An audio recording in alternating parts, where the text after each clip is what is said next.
Mara nyingine hata management ikipanga tukio la aina hii, lakini sio kila mtu anakuwa na ile nia ya kushiriki. Lakini nyinyi mmekuwa mnaendelea kushiriki, na huwa tunapata sifa zenu mnapokwenda kwenye matukio kama haya, sababu management huwa inafuatilia. Kwa naomba niwapongeze pia kwa moyo huu, na naomba tuendelee hivyo hivyo, tusirudi nyuma. SUA ni taasisi kubwa sana, si ndio? Kwa popote tunapopata nafasi tuendelee kuonyesha ule uwepo wetu, kwamba SUA popote tunapokuwepo, hasa ndani ya mkoa wa Morogoro, lakini hata nje ya mkoa wa Morogoro huwa tunatambulika. Kwa naomba hili tuendelee nalo sana tu.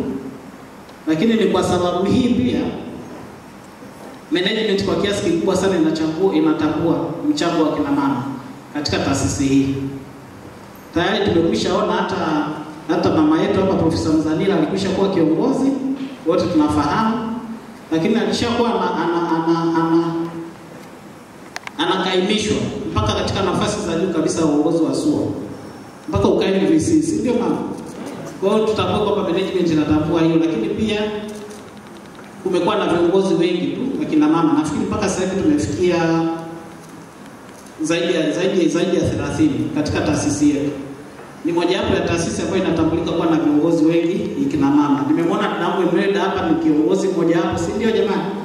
Tumemwona dadangu Mpeja ni kiongozi, anatambua mchango mkubwa wa kina mama.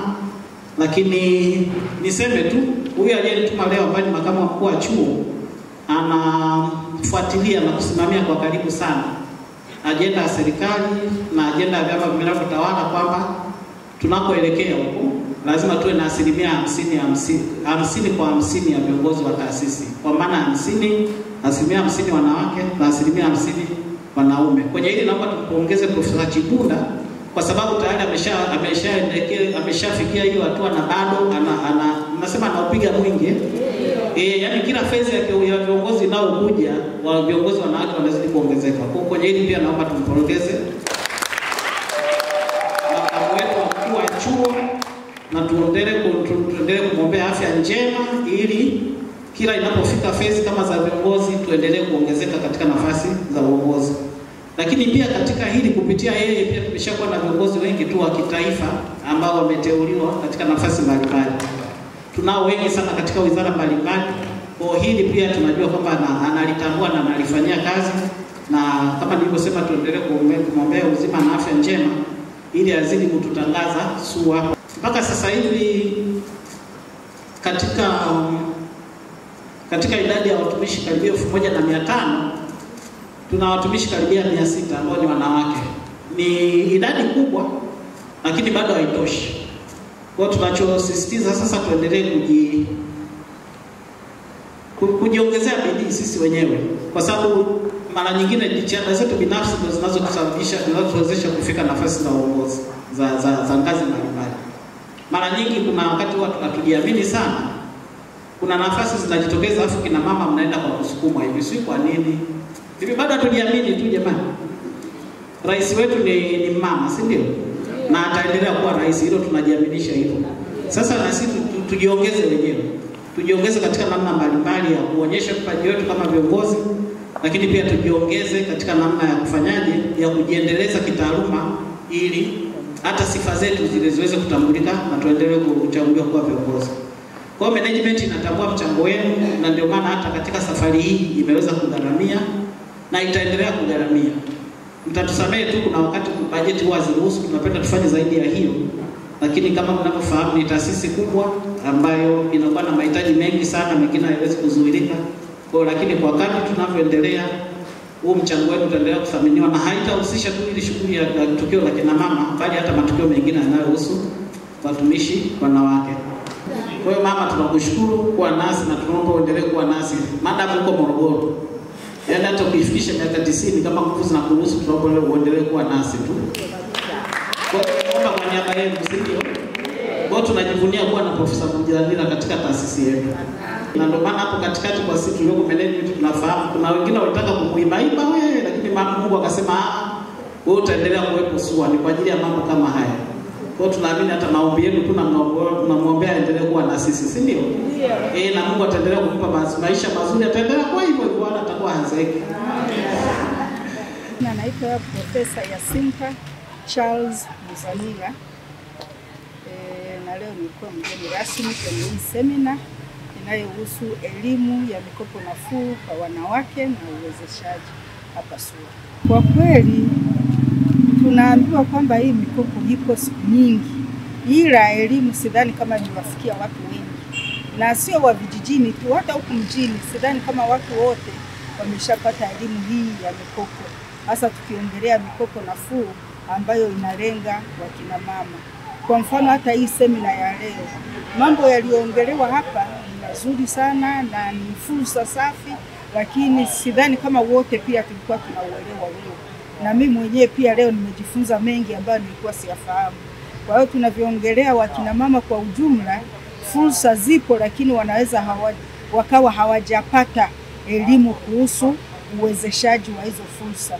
Kwa hiyo labda kinachotakiwa ni kwamba kama wanawake wengi wangefikiwa na hii elimu, wangeweza wakaitumia hii mikopo vizuri na ikaweza kuwasaidia na kuweza kuwainua kiuchumi. Kufuatana kweli na kanuni za biashara, ukianza kabisa na mkopo wewe huna chochote, kama tulivyoambiwa, unaweza ukakuta biashara haijaenda sawa na ukawa huwezi hata kurudisha. Kwa mfano, ukianza biashara ikiwa mpya, hata wateja hujawapata. Kwa hiyo unaweza ukakuta zile siku za mwanzo uzalishaji usiwe kihivyo, kwa hiyo usiweze kupata hela ya kurudisha. Lakini kama ulikuwa ni mtaji wa kwako, hakuna anayekudai, kwa hiyo unakuwa hujapata shida sana. Na tukianzisha biashara, hautakiwi uanze na biashara kubwa sana kwa kuanzia. Wewe unaweza ukaanza na biashara kadogo tu kufuatana labda na uwezo ulio nao, lakini ukaenda unakuwa polepole, na biashara yako ikishafahamika ukapata wateja, basi ndio unaweza ukachukua mkopo, kwa sababu unajua umeshaweza kusimama. Ni upi wito wako kwa washiriki wote wa kufundishwa ni kitu kingine na kutekeleza? Mimi naweza kuwashauri wote waliopata mafunzo ya leo kuyatumia, na hasa tulivyoelezwa kwa kirefu kuhusu hati fungani za Benki Kuu. Kwa kweli tumeona kwamba zina manufaa sana, na kwa hiyo tukiweza kuzitumia, na hasa pia tukiangalia sio lazima uwe na mtaji mkubwa sana, na uzuri pia kwamba hati fungani tumeona kwamba unaweza ukachukua mkopo ukiwa kwa dhamana ya mwajiri, ukaziweka Benki Kuu, alafu ndio ikakusaidia tena kuchukua mkopo mwingine. Kwa hiyo nafikiri ni kitu kizuri sana, ni kwamba haya mafundisho ya leo tukiyatumia, hasa wamama wa hapa SUA na wasichana wetu tuliokuwa nao, tutaweza kabisa kuinuka na kujikuta kabisa tumepata mafanikio makubwa sisi kama sisi, lakini na familia nzima. Wakati kanuni ya asili ya mwanadamu ni kutumia. Unapoambiwa ufanye kazi kwa bidii, wakati kanuni ya asili ya mwanadamu ni kuwa mvivu. Ukiambiwa usianzishe biashara au kuuza bidhaa kiolela, mwanadamu alivyo anaanzisha kiolela. Si ndio watu wa Mungu? Kwa hiyo unakuta inakinzana na matakwa ya kifedha. Na hilo limekuwa ni eneo ambalo ni tatizo kubwa sana. Kila wakati tunapofanya ukaguzi wa hesabu, tunapofanya auditing huko kwenye kampuni yetu, tunagundua hivyo ni viashiria vingi vya biashara nyingi kufa hata hapa mjini. Kwa mwaka tu mamlaka ya mapato, kati ya startup business zinazoanzishwa kwa wastani nchini labda zinafika labda milioni 3, asilimia 80 ya hizo biashara zinazoanzishwa zinakufa. Na zinakufa ukiangalia sababu ni nini? Sababu ni kukosa elimu ya biashara, na kwa maana hiyo kukosa elimu ya mikopo. Na katika kujifunza kwetu kote mambo ya fedha, tukagundua kuwa taasisi chache ambazo zinaweza kukidhi matakwa ya fedha ya mkopo, sehemu kubwa ni taasisi za umma. Na neno watu wa Mungu, sehemu kubwa ni taasisi za umma, kwa sababu sheria zilizowekwa za mikopo na sheria zilizowekwa za kifedha, kuna mtu makini wa kulitupia jicho ambaye ni mkaguzi mkuu wa hesabu za serikali. Kwa hiyo kama wameshindwa kutimiza haja ya mkopo huo mwaka huu, uwe na hakika kweli hiyo itawasumbua, yani hiyo hoja ya kaguzi itawasumbua. Kwa hiyo mwaka unaofuata wataitimiza hiyo hoja, na kwa hiyo watatimiza hilo sharti la nini? Sharti la mkopo. Na katika utafiti uliofanywa na Benki Kuu mwaka 2019 katika kuzipitia taasisi kwa wastani 318 hapa nchini ambazo zilikuwa zina uhitaji wa mkopo, lakini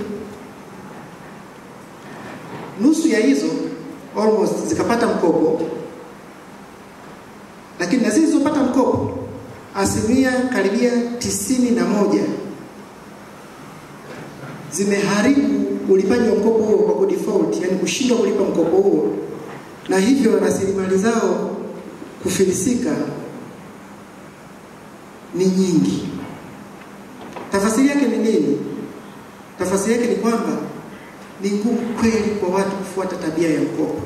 Mfanyakazi wa umma analipa mkopo ni kwa sababu anakata kwenye mshahara. Angekuwa hakati kwenye mshahara, hiyo ni ridhaa yake kupeleka, asingepeleka. Na watu wa Mungu, wewe mwingine unayeanzisha biashara utalipa ule mkopo kwa kuitazama nyumba yako, kwa maana ikichukuliwa baada ya kushindwa kulipa ndio umekosa pa kulala. Lakini vile vile tena tafiti zinaonyesha za Benki Kuu hiyo kwamba watu walioanzisha microfinance institutions, moja ya mafanikio yao wanayoyarekodi kwa mwaka ni kuchukua asset ambazo sio zao, maana asset za wakopaji. Tafasiri yake ni nini? Tafasiri yake ni kwamba watu wengi wanapoteza vitu vyao vya thamani kwa sababu ya kukopa na kushindwa kutimiza masharti ya mikopo.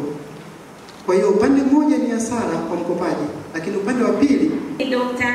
Emma Peter Njau, mwajiriwa katika haki ya tiba ya mifugo. Na niko hapa kumwakilisha mratibu wa dawati la jinsia ambaye anaitwa Dr. Sara Chiwamba, kutokana na majukumu mengine ya kichuo yuko nje ya Morogoro, kwa hiyo ameshindwa kuwa pamoja na sisi. Kwa kifupi, naomba kuzungumza machache kuhusu dawati la jinsia la SUA. Mwaka 2021 mwezi wa 8 ulitoka mwongozo rasmi kutoka Wizara ya Maendeleo ya Jamii ukienda kwa kila taasisi ndani ya serikali ya Jamhuri ya Muungano wa Tanzania kueleza ya kwamba kunatakiwa kuwa na kitengo kinachoitwa dawati la jinsia. Na waraka huo ulifika hapa chuoni kwetu na ulianza kutekelezwa rasmi mwaka 2023 mwezi wa 8, ambapo dawati hili la jinsia kwa SUA lilianzishwa. Dawati hili lina idadi ya wajumbe wapatao 15 na lina mjumbe katika kila kampasi ya Sokoine iliyopo ndani na nje ya mji wa Morogoro. Kama tunavyojua, tuna kampasi nyingine ambazo zipo nje ya mkoa wa Morogoro, zikiwemo Arusha, Katavi, Mazumbai kule Tanga na kwingine kote huko wapo wajumbe. Kwa hiyo tuko wajumbe takribani 15. Na wajumbe tumechanganyika wa umri tofauti tofauti, wa jinsia tofauti tofauti na mionekano tofauti tofauti. Yote haya kukuwezesha wewe mwanasua kuweza kupata mtu ambaye unaweza ukawa huru kuzungumza naye pale ambapo unakuwa na changamoto yoyote ya ukatili wa kijinsia. Kazi rasmi ya dawati hili ni kuratibu mambo yote yanayohusu ukatili wa kijinsia ama yenye viashiria vya ukatili wa kijinsia. Na hivyo watu wengi wanakuwa na mtazamo ya kwamba tunapozungumza kuhusu masuala ya kijinsia tunazungumza mambo ya kina mama, lakini kina baba hatujawaacha kando. Dawati hili linawahusisha na nyie pia. Dawati la kuratibu mambo ya kijinsia SUA linahusisha wafanyakazi wote walio ndani ya mikataba ya kudumu, walio ndani ya mikataba ya muda mfupi, wanafunzi, wageni wanaotembelea SUA pamoja na majirani wanaohusika kwenye maeneo yote maalum ya SUA. Kwa hiyo ukatili ukitokea kumhusu au ukitoka kwa mtu ambaye anazunguka maeneo ya SUA ama mwenza wa mtu wa SUA ama ni mfanyakazi wa kudumu au wa muda mfupi au mwanafunzi, mambo haya yote yanaratibiwa na dawati la jinsia la SUA. Tunafanya kazi kwa karibu tukishirikiana na dawati la jinsia la polisi, tunashirikiana na madaktari na tunashirikiana na kila mmoja anayetusikiliza ukiwemo wewe uliyekaa hapa. Na kwenye mambo ya ukatili wa kijinsia tunasema ya kwamba ukiona vitendo vyovyote vya ukatili au unyanyasaji wa kijinsia na ukakaa kimya, wewe unakuwa ni sehemu ya wahalifu waliohusika katika kuendekeza tukio lile la unyanyasaji. Kwa hiyo tunakuomba sana, utakapoona, kushuhudia au kusikia kuhusu kitendo chochote cha unyanyasaji wa kijinsia, utoe taarifa mahali panapohusika. Tunayo barua pepe ambayo ni dawati la jinsia @sua.ac.tz, lakini pia tunayo namba ya simu ambayo nitapenda kuitaja kwenu ambayo ni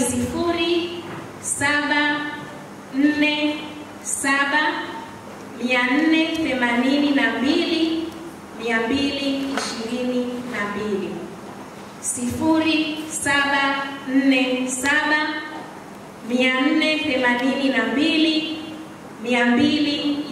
0747482222. Tunayo pia ofisi ambayo tumepewa na chuo, lakini kwa sababu tunaitumia kwa shughuli za faragha, huwa hatupendi sana kuagiza ilipo moja kwa moja, lakini ukiwasiliana na sisi na ukataka kuja ofisini kwa ajili ya mazungumzo, basi tunakukaribisha sana.